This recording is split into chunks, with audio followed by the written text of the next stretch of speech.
Kagulat World. Sa gitna ng naglalagablab na init ng Melbourne, isang drop pa lang ay sumabog na ang balita sa mundo ng tennis.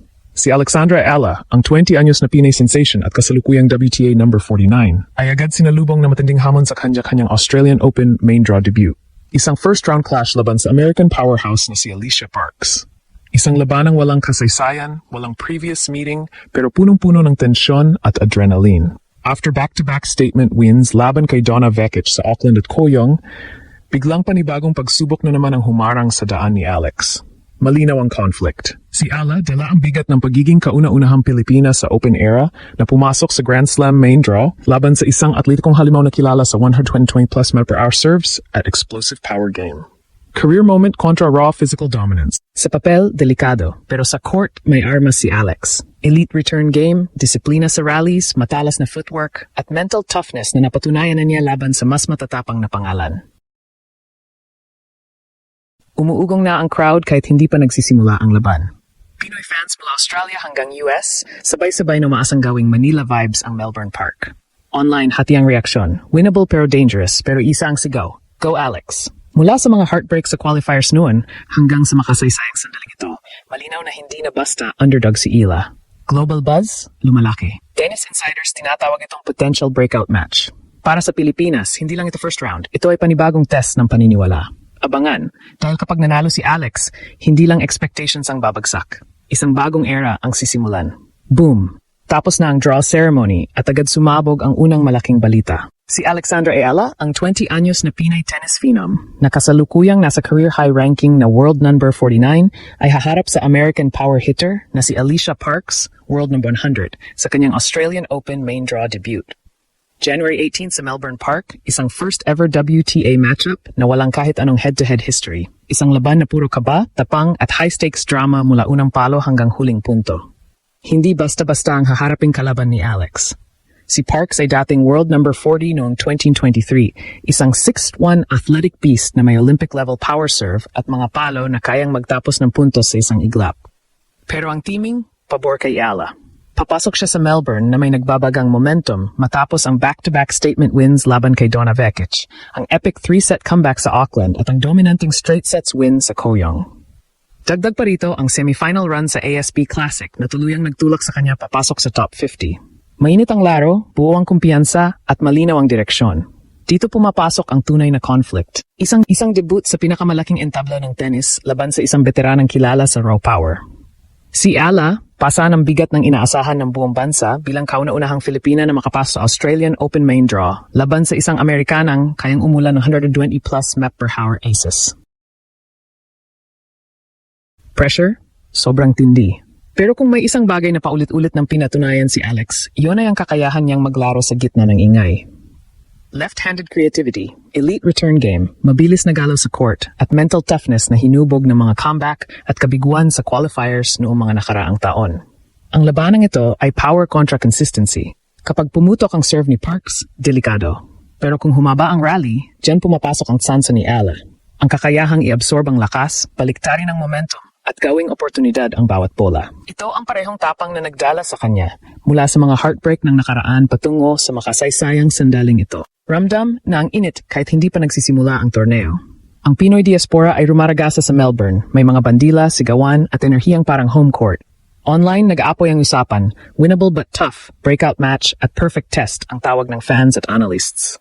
May mga neutral observers na nakapansin din. Mas sariwa ang forma ni Ala kumpara sa recent struggles ni Parks. Hindi lang ito basta first-round match. Isa itong pahayag. Para sa WTA, para sa mga susunod pang Grand Slam runs, at para sa kinabukasan ng Philippine tennis.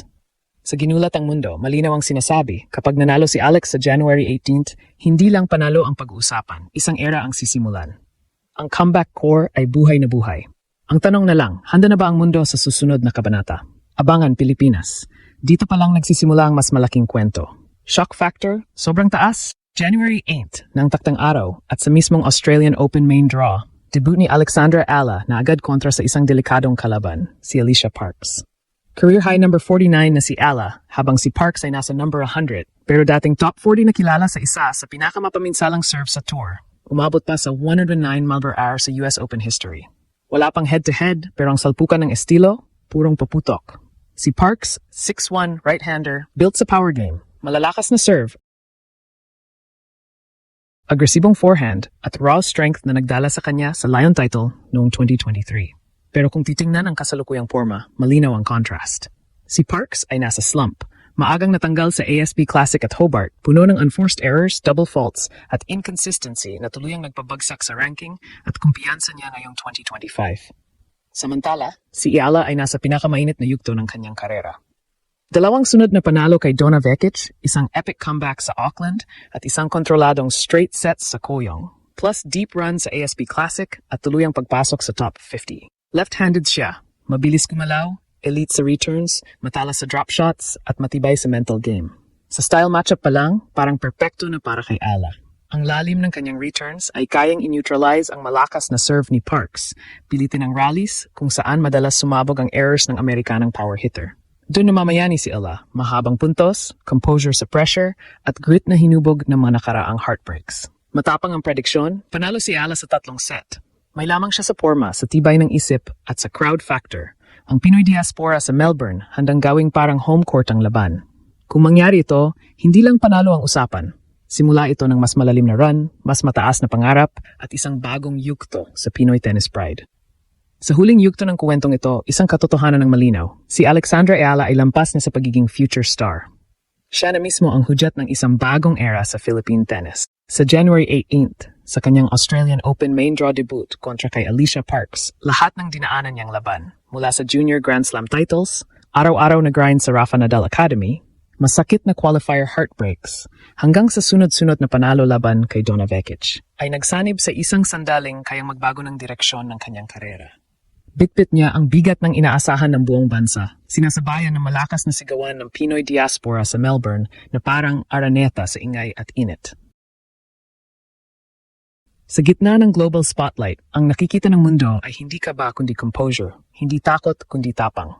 Lahat ng pressure ay nagiging gasolina, lahat ng ingay ay nagiging lakas para sa panibagong yugto.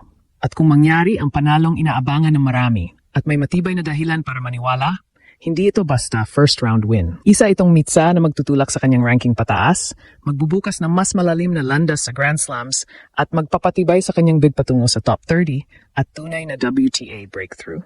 Mula sa sakit at pagdududa ng nakaraan, papunta sa pag-asa at pamana, yan ang puso ng kanyang pagbabalik. At sa sandaling bumagsak ang panalong iyon, dito sa ginulatang mundo, malinaw ang deklarasyon. Ayala the Era ay opisyal nang nagsimula. Isang tagumpay na magiging simula ng generational force na magpapayanig sa tennis world para sa Pilipinas. Hindi ito ang wakas. Ito ang unang pahina ng mas dakilang kuwento. Abangan, Pilipinas. Magkaisa tayo. Si Alex Ayala ay handa ng gumawa ng kasaysayan.